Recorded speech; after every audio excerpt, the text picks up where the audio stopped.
গোটা উত্তরবঙ্গকে কৃষিভিত্তিক শিল্পের রাজধানী বানাতে চায়, বন্দর চিনিকল খুলে দিতে চায়, শ্রমিকদেরকে কর্মক্ষেত্রে আমরা ফিরিয়ে নিতে চাই। ভাই, আমাদের কাছে কোনো কার্ড নাই, আপনারা সবাই ভাই বোনেরা আমাদের কার্ড। আপনাদের মুখে আমরা একটা ভালোবাসার কার্ড চাই। আপনাদের সমর্থন, দোয়া, ভালোবাসা নিয়ে আগামীতে বেকার এবং দায় দয়া মুক্ত একটা বাংলাদেশ আমরা করতে চাই।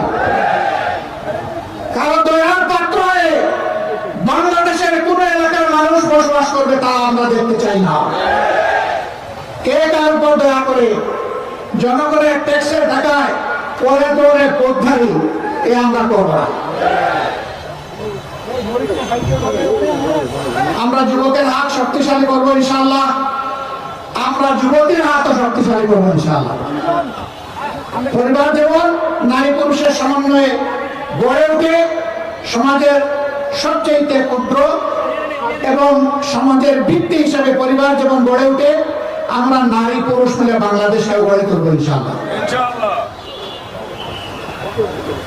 মানুষ আওয়াজ দেয় টেকনাফ থেকে তেতুলিয়া, ওই টেকনাফের উন্নয়ন জোয়ার আসতে পারে না তেতুলিয়া পর্যন্ত। আমরা এটা উল্টাই দেবো, বলবো তেতুলিয়া থেকে টেকনাফ।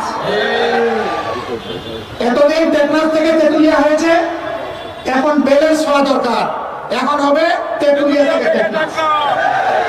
আপনারা মন খারাপ করবেন না তো? আলহামদুলিল্লাহ, আমরা এই উত্তরবঙ্গের চেহারা মহান আল্লাহর উপর ভরসা করে বলতে চাই, বদলে দেওয়ার জন্য 5টি বছর যথেষ্ট হবে ইনশাআল্লাহ। এখন যেমন আপনারা আমাদেরকে ভালোবাসা দিচ্ছে, তখনও পাশে এসে একসাথে কাঁধে কাঁধ মিলিয়ে আমরা যদি কাজ করি, উত্তরবঙ্গের চেহারা বদলে যাবে ইনশাআল্লাহ। এ মাটি উর্বর, মানুষ পরিশ্রমী, এই এলাকা পিছনে থাকার প্রশ্নই ওঠে না। ষড়যন্ত্র করে, বঞ্চিত করে পিছনে রাখা হয়েছে। স্বাস্থ্য সেবার জন্য অন্যায় হয়ে দৌড়াইতে হয় রাজধানী ঢাকায়, এ সামর্থ্য সকলের নাই। যাওয়ার পথে রাস্তায় অনেকের মৃত্যু হয়, এই অবস্থা আমরা দেখতে চাই না। আল্লাহ তাআলা আমাদেরকে এই দায়িত্ব দিলে 18 কোটি মানুষের 64 জেলার কোথাও মেডিকেল কলেজ বিহীন থাকবে না। পঞ্চগড়েও মেডিকেল কলেজ হবে ইনশাআল্লাহ। মানসম্মত সেবা এখানেও নিশ্চিত করা হবে। বলবেন এত টাকা কোথায় পাবেন? ওই যে চুরি করে আমাদের 28 লক্ষ কোটি টাকা বিদেশে নিয়ে গেছেন,